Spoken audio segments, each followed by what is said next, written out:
Salmo 85, lo primero que hace tiene una mirada hacia el pasado. Dice, fuiste propicio a tu tierra. Y qué hermoso que es poder mirar para atrás y ver que Dios hizo una obra de amor en nosotros, porque hacer propicio tiene que ver con declarar justo.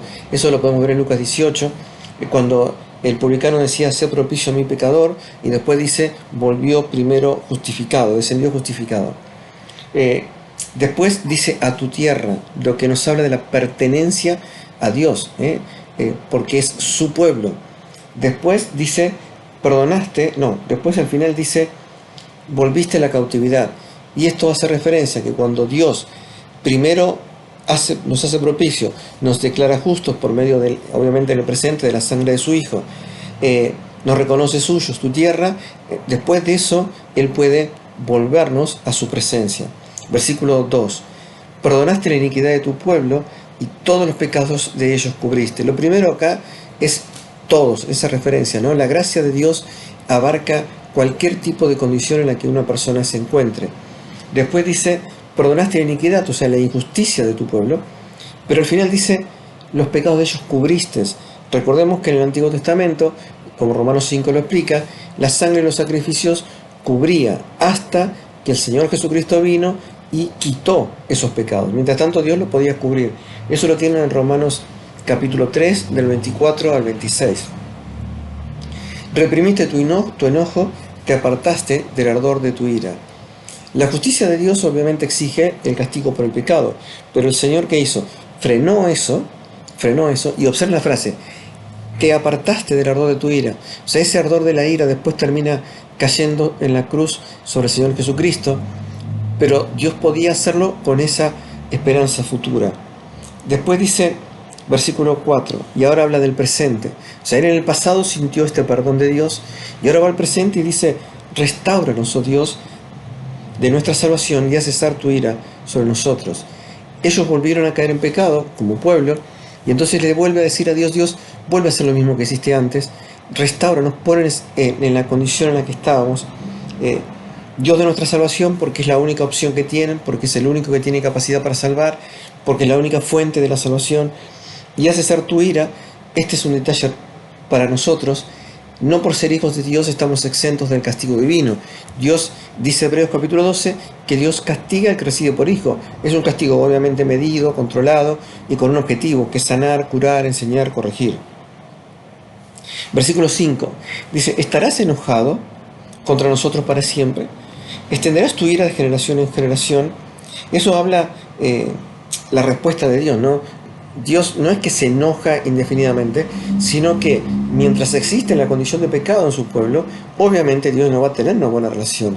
Pero cuando ese pecado se lleva al arrepentimiento y lleva a buscar el consuelo de Dios, Dios obviamente perdona. Eso está, si lo quieren ver, en Éxodo 20, 5 y 6, donde dice, hace misericordia a millares, y la frase dice, a los que me aman y guardan mis mandamientos. Versículo 6, no volverás a darnos vida, para que tu pueblo se regocije en ti.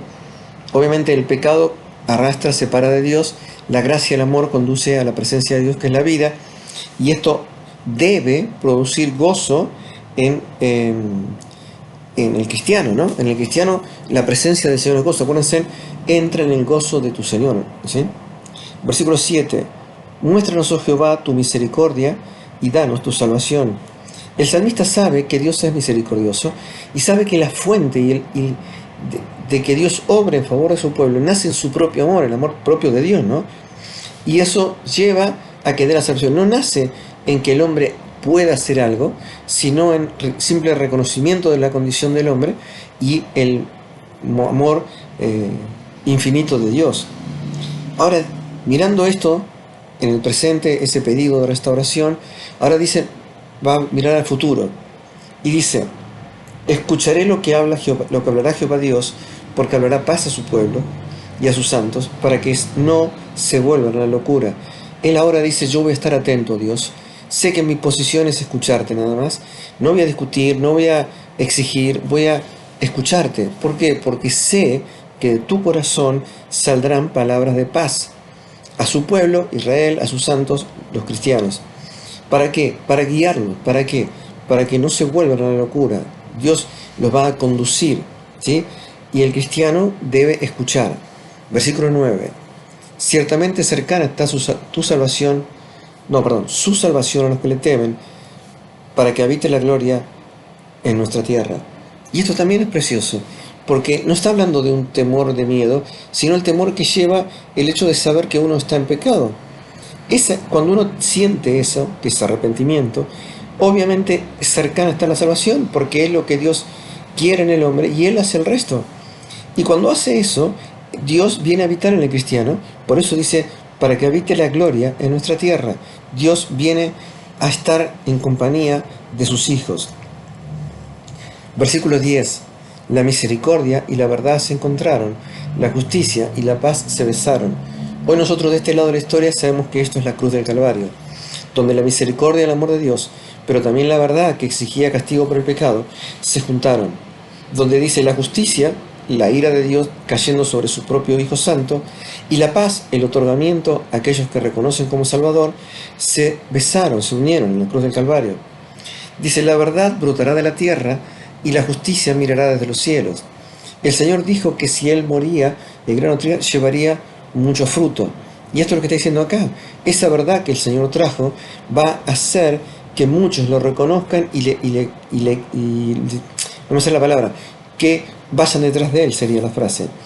Y la justicia, la santidad de Dios, satisfecha por la cruz de Jesucristo, va a poder mirar desde los cielos. Y termina diciendo, Jehová dará también el bien, y nuestra tierra dará su fruto. No solo la salvación, sino que también todo lo que emana de una relación restaurada dará también el bien. Y nuestra tierra dará su fruto.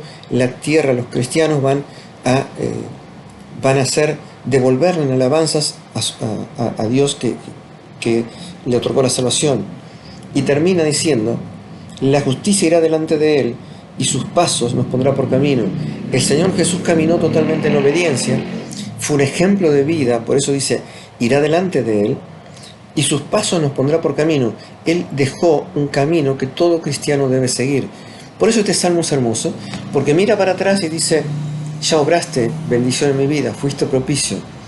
Sé que ahora estoy lejos de ti, pero puedo pedir que me restaures, porque tengo temor por mi pecado y sé que me vas a hablar palabras de paz.